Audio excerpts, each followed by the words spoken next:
to the great, that eerie off the lake where you get shot in the face, but they ain't hear me. I'm only after all I can take, so make no mistake, there's no remorse on my face, but they ain't hear me. As far as the streets go, my whole hood know the mayor got it in. Rain freaks know, state to state I did it. While they was chasing bitches, I was stacking digits. Hood cats the river, my girls are fucking white, so now we know what's up.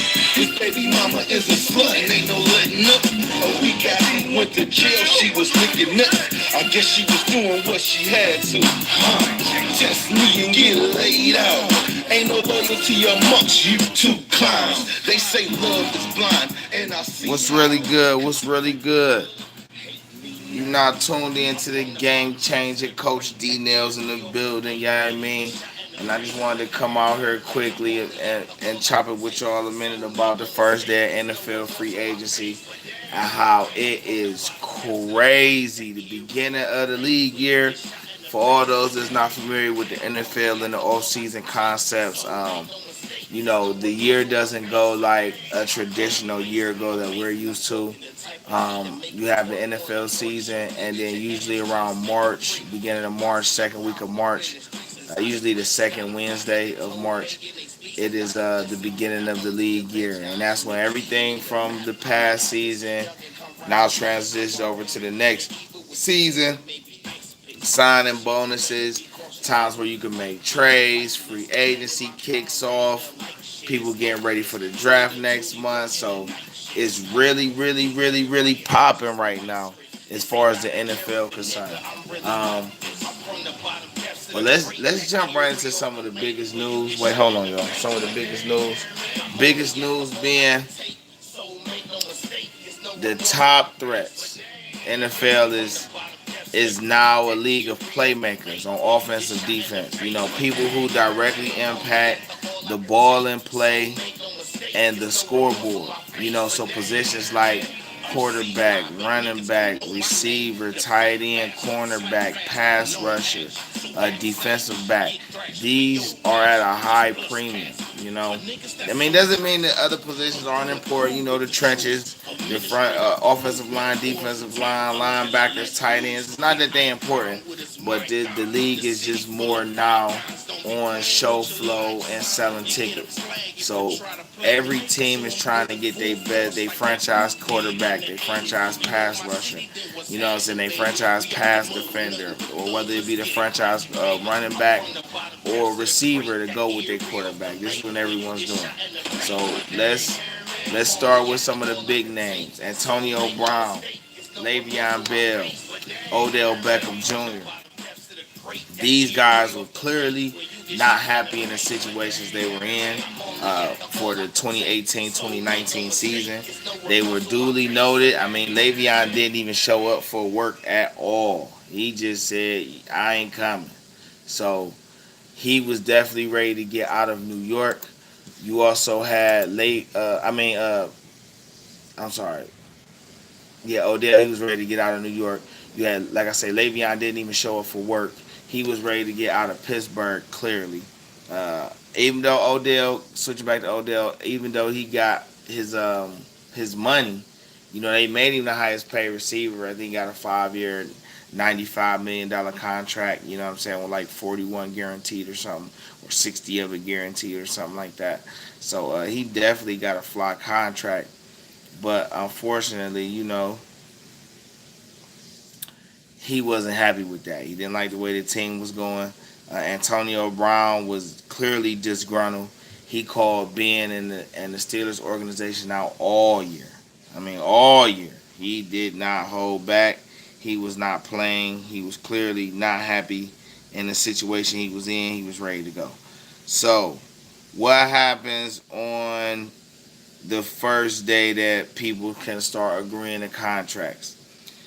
Well, Antonio Brown gets traded to the Oakland, formerly Oakland, was about to be the Las Vegas Raiders, for a third round and a fifth round pick in this year's draft.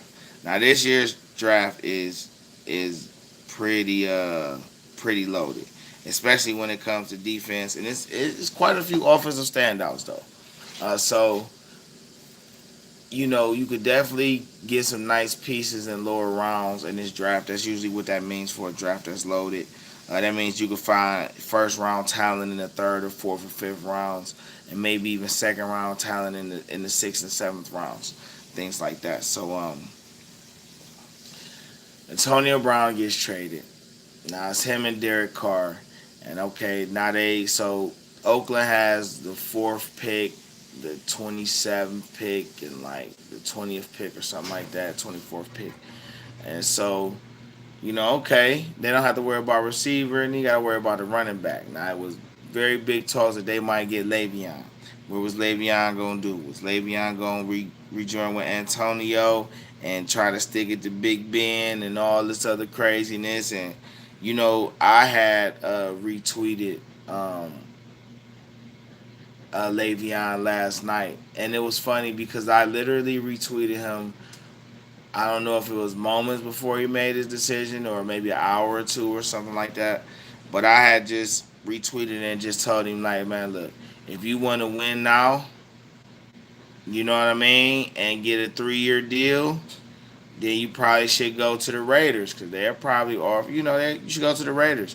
But if you want to be the most utilized and you still want to be like close to the highest paid running back, then you probably should go, you know, to the Jets. And if you just want to change the game, go to the Ravens. Because I mean, with Lamar Jackson, that would have been crazy. I mean, me being a Browns fan, of course, I don't want to see him wanting to get out the division. But we like challenges. We ain't tripping. You know what I'm saying? But so Le'Veon last night, this morning, he signs a 4-year, which is total amount of $61 million deal with the Jets. He's guaranteed 35, but if he performs like he's been performing, he'll come up with about 61, $62 million out of the deal. So he wanted 16 to 17 million a year. I personally feel like as a talent, he was worth that.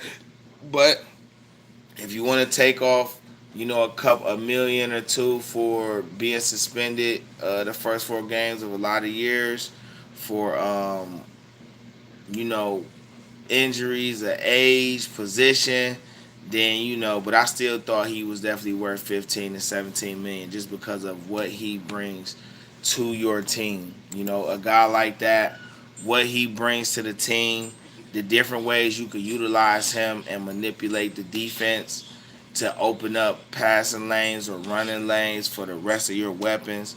Man, that's different. You know what I mean? So but he signs with the Jets, and it is interesting to see what the Jets do because the Jets sign him and they sign C.J. Mosley. Now, in my opinion, when you do something like that, you clearly understand how football works. Okay, in my opinion, middle linebacker and running back are two of the most impactful positions on the football field. Just bottom line. If you got if you got a if you got a great running game, a good running back who can run in, catch and block. You got a middle linebacker who's a tackling machine, who can shed blocks, who can cover. I mean, you're literally in it on every play. There isn't a play where you're not making an impact. You know what I mean? So the Jets look pretty good right now, in my opinion. They got CJ, they got Le'Veon, they got Sam Darnold last year. I feel like they definitely. My apologies. Yeah, they definitely might be heading in the right direction. Now, I'm not the fan of Adam Gase, but I don't necessarily think he did a poor job in Miami. I just think Miami just got poor management, to be honest. You know what I mean? I mean, it's the same organization that had Ricky Williams and couldn't do nothing. This guy's putting up 1,800 yards in 12 games, 1,600 yards in 12 games. Dude. You know what I mean? Like, they didn't put nothing around Ricky, so I just And then going back to Odell and going back to these Browns, which is really the highlight of my video. Ah, Cleveland, stand up. Cleveland, Cleveland, stand up. Cleveland, stand up. We finally have a team. I mean, like, and everybody knows it. So peep this, right? Okay. 3 years ago, 4 years ago, 4 off seasons ago, the Cleveland Browns got rid of what I thought was a very decent staff. North Turner, Rod Chazinski. Was? Oh no. No. They had Shanahan. They had DeFilippo. Yeah, they had a nice little front office. So, clearly Haslam didn't like how they were functioning. Um, Jimmy Haslam in the 6, 7 seasons he's on the Browns, he is, in my opinion, he's done an all right job. And I'll say he's done an all right job not because of reflection of the team, but he's done an all right job because he hasn't accepted nothing better than improvement. When he first got the team, we was in turmoil. His first 2 or 3 seasons, he had to learn, how the business really worked versus the corporate world that he's used to. The NFL corporate world is a whole different monster. Like, it's a whole different. It's, in my opinion, sports politics is above whatever we deal with on a regular basis as just regular civilians. And I think he found that out from a corporate standpoint the hard way. You know what I mean? But he is all about getting it right. And about 4 years ago, he put in a place of checks and balances, which I thought was very smart. The coach runs the coaching staff. The the the GM runs the GM staff. Okay, that way he could cut out certain turmoil, and then everybody reports to him. Cool, it's fine. Jerry Jones does it, but Jerry Jones is trying to improve, in my opinion. But he does it, so it's cool. Mark Cuban does it in another sport. In other sports, various owners do it. It's fine. So Sashi, and this is something I have to stress. You have to give Sashi Brown his credit. When he inherited the Browns position after being underling for a couple seasons with the organization, our books were cooked. I mean, we were still paying 3, 4, 5 different coaches, 5, 7, 8 million dollars a year, plus the coach that we was actually coaching our team. We were still playing contracts on multiple players that were no longer playing for our team.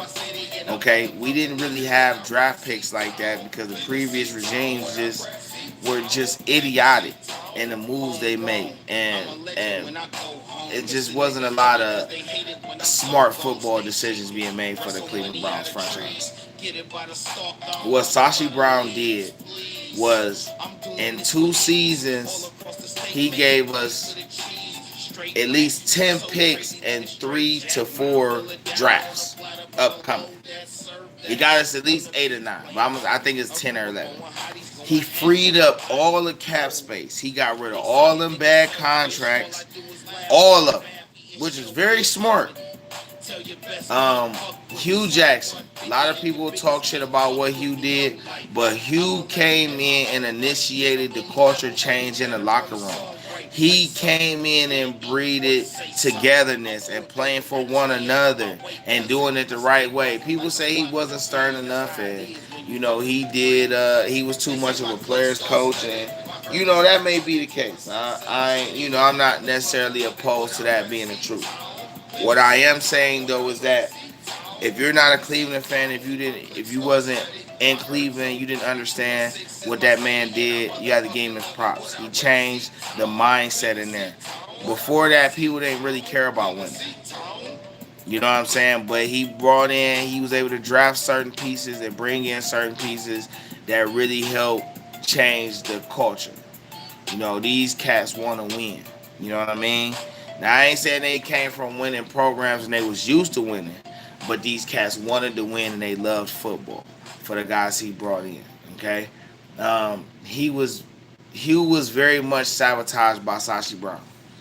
Now Sashi, I give Sashi his credit, but Sashi was power tripping, and he tried to undercut. You know what? He tried to basically undercut what he was trying to do.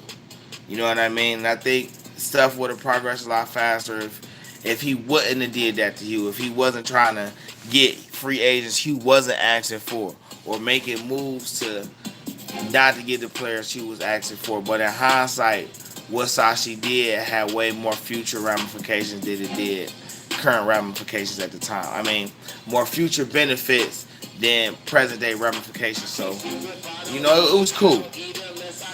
Um, but Hugh, you know, I felt like Hugh was pushed out. The way that Hugh was let go from the Browns, I thought was disrespectful in a sense. But I also thought in some senses Hugh Brown Hugh Jackson lightweight brought it on himself. I said Hugh Brown, excuse me, my apologies to both men. Hugh Jackson brought it on himself. Um, you know, at some point you have to go when you being a football coach, and this is just my opinion. You have to know it's like when you raise your kids. You have to find a balance between when to be a friend ish and when to be a stern authority figure. And I felt like Hugh just dropped the ball in that aspect multiple times. He wasn't he wasn't the authority figure he needed to be. You know what I mean? And I mean, you know, it's a growing pain. It wasn't like you've been a head coach for multiple years and he should have just do. No, I don't. It don't necessarily work like that. You know what I mean? Um, in my opinion, he's trying to grow and learn on the job for an organization that really wasn't in a position to allow him to do that. The Browns needed a real immediate culture change, a culture shock, and things needed to go a different way for them. And I'm on NFL sports Twitter right now. But ultimately, you know, Haslam seen the turmoil. He gets rid of Sashi, but also Hewitt already kind of wrote his ticket.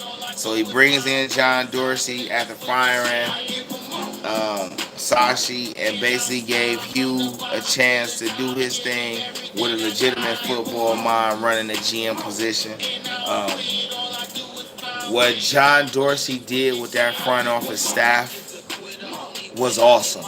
Was nothing short of spectacular. He brought in Elliot Wolf, which is the son of Ron Wolf, and Ron Wolf is a notorious football mind. He's impacted the sport greatly in the last 4 or 5 decades, if I'm not mistaken. It's been about 4 or 5 decades he's been involved. Um, Maybe even 6. He's been in for a long time. And he brought in Alonzo Highsmith. Now, all of these guys come from the Packers organization.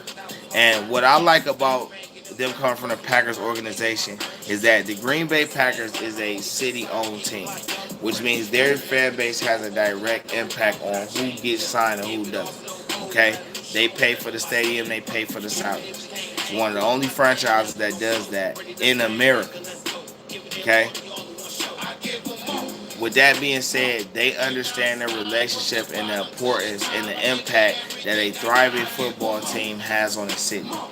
Green Bay being in Wisconsin, dairy capital of America, or maybe even the continent. Um, these hardworking blue collar people. Cleveland in that right is a lot similar to Green Bay because our sports teams are important to us. You know what I mean? Um, they are very important to us. Very, very, very important to us. So him coming in, he understands that, and he knows what winning football looks like. He's been over there for 25 years. He's seen the Brett Favre's, he's seen the Aaron Rodgers. He drafted them. He know what it's like to groom players. One thing I will say is Green Bay rarely kept a running game. So, but as far as the quarterback position and building a defense good enough to get you to the Super Bowl and win it, I feel like he had all those things. So, you know, I'm a person that believes that you don't need all the pieces to be able to thrive, but as long as you got a lot of the main traits and understandings, you have a good chance of succeeding long term.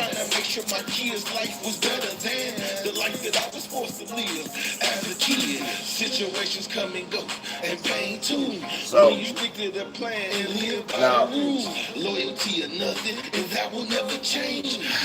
I'm doing all this. Oh yeah. So let me say it now. Boom. So now we get a nice coach. Um, we end up having Hugh, and he brought in what's the guy's name from Pittsburgh? Ty Haley, and they bring in Freddie Kitchens from Arizona, and Adam Henry, who was the receivers coach at LSU, and they got a nice scrap. Hugh and Ty get into it about Baker. And so let's fast forward to now. We all doing all this. The Browns have a nice season last year, okay? They started off, everybody thought they should upgrade. They finished the season 7-8-1. Arguably, they should have been in the playoffs. But I mean, they end up drafting Baker. He's the starter now. They drafted Denzel Ward. He's the shutdown corner now. This is just last year's draft. They draft Nick Chubb. The previous year, they drafted Myles Garrett, number one franchise pass rusher.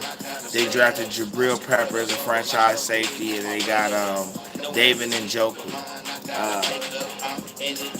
They end up signing Greg Robertson, who was a former third overall pick for the Rams at right tackle. Now he's playing left tackle for us. We ended up drafting, getting an undrafted free agent by Harrison, who started off at left tackle, but now I think he should play right tackle. We still had J.C. Treader on the line, Kevin Zeiler, who we just traded for Olivier Vernon in this offseason. This offseason we signed Sheldon Richardson, and then we just traded Jabril Peppers, the number one pick. Our first round pick, which is 17th overall, and the 95th overall in the third round. And we traded them for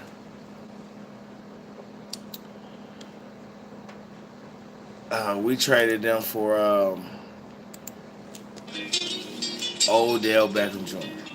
It's the commission, nigga. OMG. Now, this is where we get into the AFC North talk, okay? Because everybody in the football world knows that if you win these divisions, if you win our division, you have a good chance of winning a Super Bowl or contending for a Super Bowl, because this is a tough division. The the Ravens, the Steelers, the Bengals, and the Browns, okay? Wait, hold on right quick. Strip stay jumping like the crisscross babies. Heard last weekend he grossed about 80. 30 off the two, 30 off the shoot. Another 20 off the herbs and the juices. And that don't include what he make off the music. The boy a breadwinner, know he got it to spare. He in the stocks and bonds, I'll invest in his share. I need the bus to success and he holding the fare. The only transfer is to my pocket from theirs. I need mine, and time I ain't got it to waste. So I'm on it like a pig with slop in his face. So all that little change he making a day, give me that and everything he got tucked away. Now he ain't know that he was plotted from gold, when everything he was after was part of the show. All on display, cause I knew he would reach. So when he stretched out the grab, he was faced with the heat.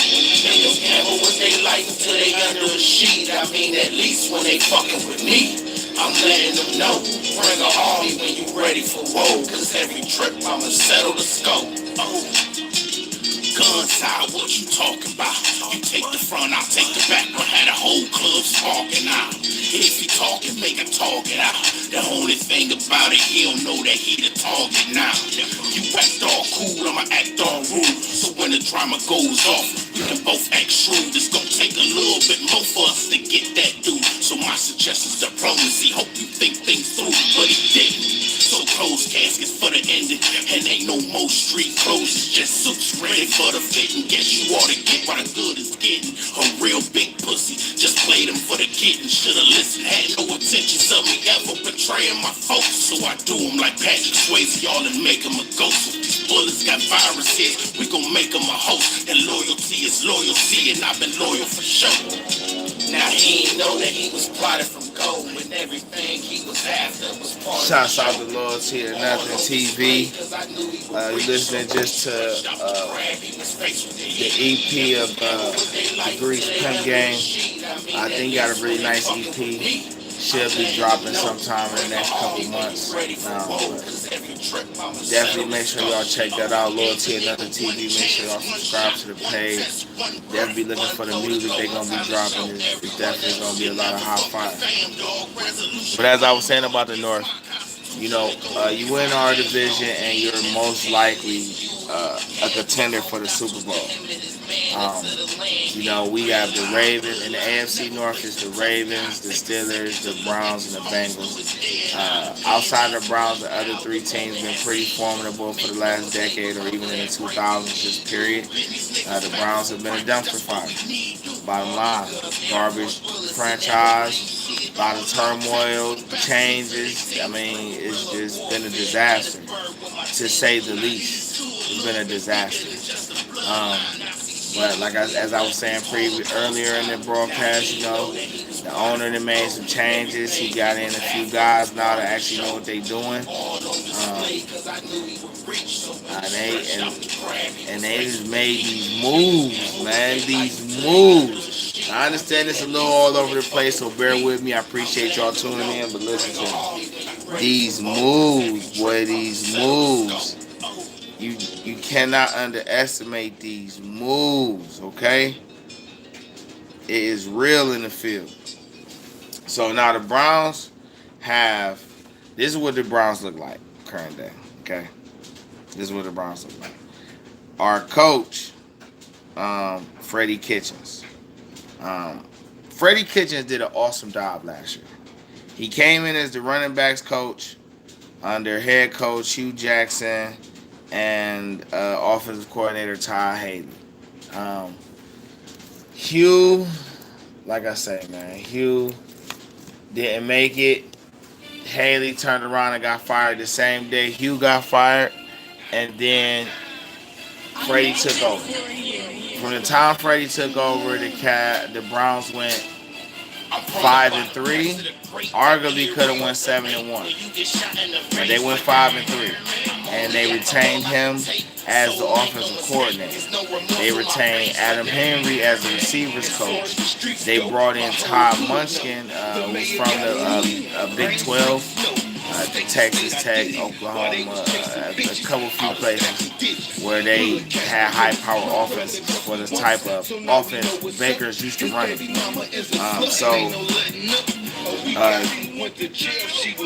They added Jarvis Landry last year, drafted Antonio Callaway in the 4th round. You still had Hollywood Higgins, Rashad Higgins from Colorado State that got took a couple years prior. And Hugh Jackson and Sashi Brown's first draft. They added Nick Chubb. We still got Duke Johnson, who's been here since, I think Duke was drafted by, it wasn't Hugh. He was drafted before Hugh. We added Njoku. We still had Devalve. I'm not sure if we still have Seth Devalve. I think we do. And then we just added Demetrius Harris. We also added Kareem Hunt with Baker Mayfield. So in year 2, this offensive staff looks amazing. I mean, the trade for Odell and pair him back up with Jarvis Landry to still have Njoku and Higgins and Callaway. Then you add that backfield tandem of Chubb, Hunt, and Duke. I mean, I don't really see us running with a fullback. I would see no purpose for us having a fullback. The tight ends can play blockers, and we can utilize them like that. I think this is going to be a fast-paced offense, a lot of no huddle, a lot of calls at the line. But that defense, this defense. Listen, it was already a top 10 defense, okay? It's already a top 10 defense, okay? So then you add Sheldon Richardson, who is a run stopper in the middle who can still pass. You pair him up in the middle of that defensive line with Larry Ogunjobi, who's been a pleasant surprise, a strong, athletic guy who can get after it. Then you add Olivier Vernon on one end, who's a run stopper but also a dominant pass rusher. And then you pair him with Myles Garrett, who's the superstar. Now, our secondary, I like our secondary.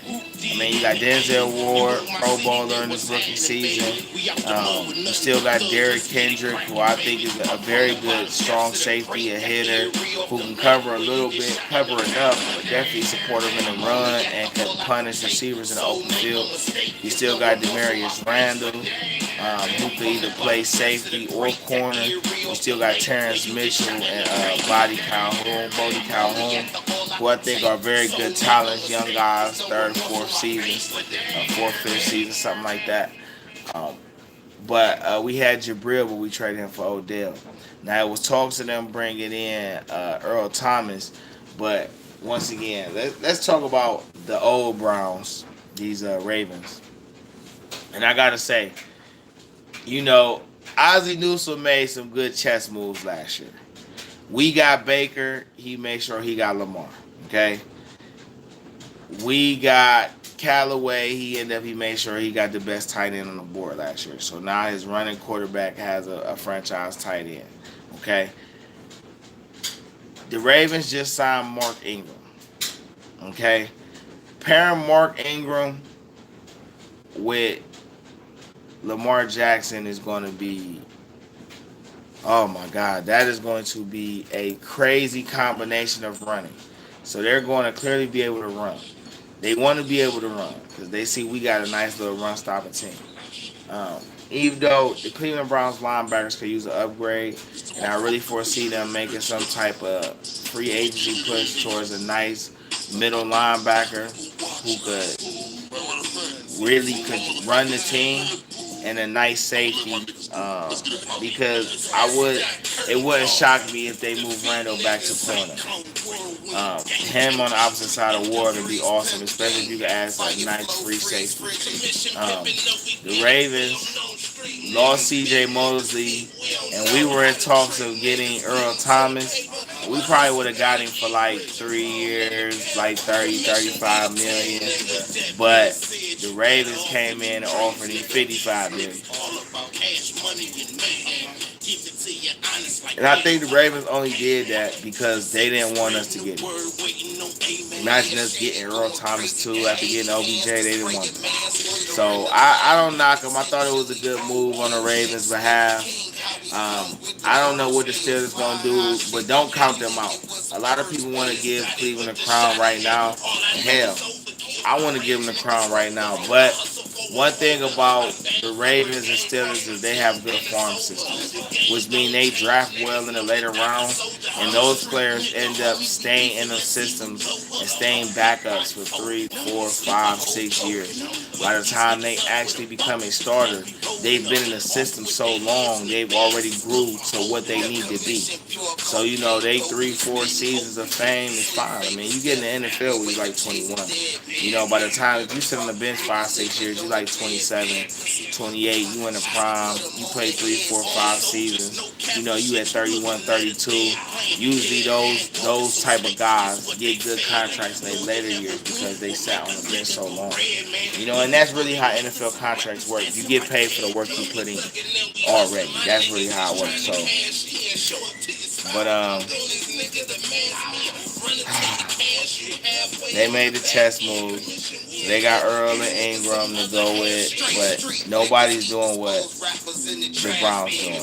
And right now, I'm about ready to go bet on them to go to the Super Bowl.